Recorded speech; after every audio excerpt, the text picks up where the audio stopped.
my good men. It was always a good opening, and much desired. Captain Aubrey had practiced his speech for almost a week since his previous orders to remain put had dampened his enthusiasm. Now his men stood before him, assembled once more on the main deck, with undisguised anticipation. And at last Aubrey could slake their thirst for action. "My good men," Aubrey repeated. "At last our day is upon us. We are to depart this day through the Channel." He allowed the information a chance to filter through into their consciousness before continuing.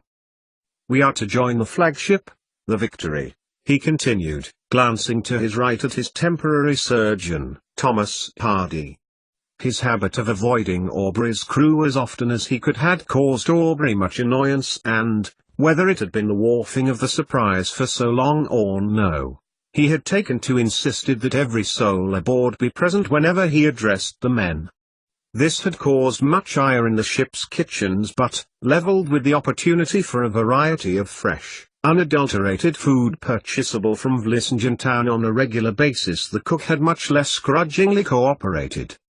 "We are much honoured in our mission. Our Lord Admiral chooses only those ships worth of flanking her. We are much prepared, and that is down to your hard work. It is hoped that our work now will end the war with France." "Hurrah!" yelled a couple of voices. "Hurrah!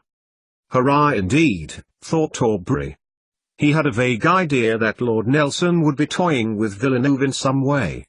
If it had been to clear the Victory's bilge hole, Aubrey doubted he would have cared. They would have something to do. The competition he had arranged had occupied his men as predicted, the Meerschaum pipe having been won by their coxswain Barrett Bonden, much to his delight, but this event had now passed on into recent memory. Quick is the word then, and sharp is the action. Ship-shape and Bristol fashion. Assail the tide. At his word, the crew resumed their duties, readying the Surprise for immediate sail. Aubrey turned away and looked over the prow from the quarter-deck.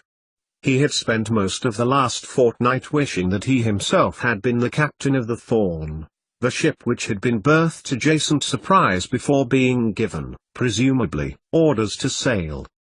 Now, something about the orders this time made him feel uneasy. Perhaps it was because the orders had come direct from Admiralty House rather than the flagship.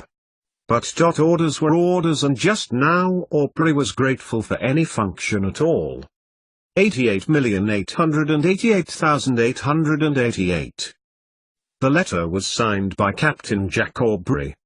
More than just a letter, Wickham mused as he examined the original letter sent to Aubrey from his wife and the one sent to her from Cicely Maturin.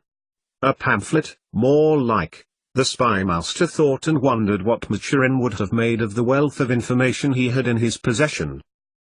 At last, William Wickham had a legitimate reason to hand over this entire matter to the Navy, and he knew exactly who would be most delighted to receive such a tangle of information. Or rather, he would not. The room in France's capital was roomy, and he knew the loyal landlord from previous business on behalf of British intelligence. Open to ideas as well as money, the landlord owed Wickham more than one favour for dragging him out of revolutionary trouble, and he only wished he had the time to indulge his leisure therein. Folding the ever-growing tome in two, Wickham removed a clean sheet of bond paper from his belongings and spends a few moments penning a note to Lord Nelson's private secretary, who would curse him to seven hells for giving him such a mess to deal with. "But of course I've done the right thing," thought Wickham, in mock response to Gordon's imagined anger. "Such is no longer in my sphere of responsibility, especially as I must oversee the redesignation of Maturin's work, of course." At least the words he had last spoken to Buckley before he had left London would have a measure of truth in them now.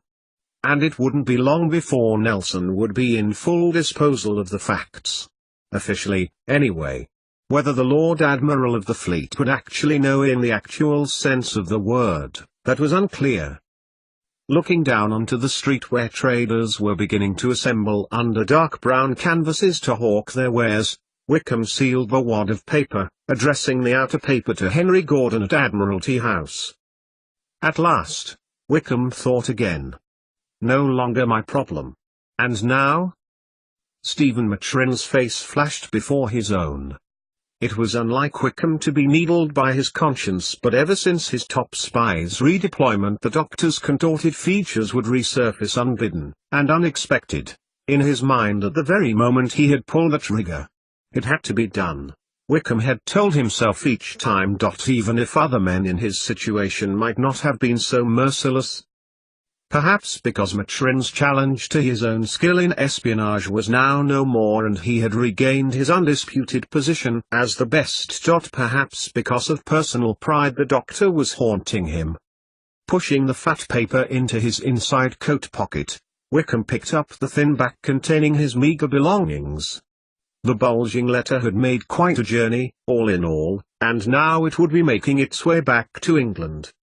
Just like him, Wickham had his own journey to make, and whether Nelson would succeed at Trafalgar and Wellesley on Triumph on land, those would depend on his swiftness and dexterity. And he was already pushed for time.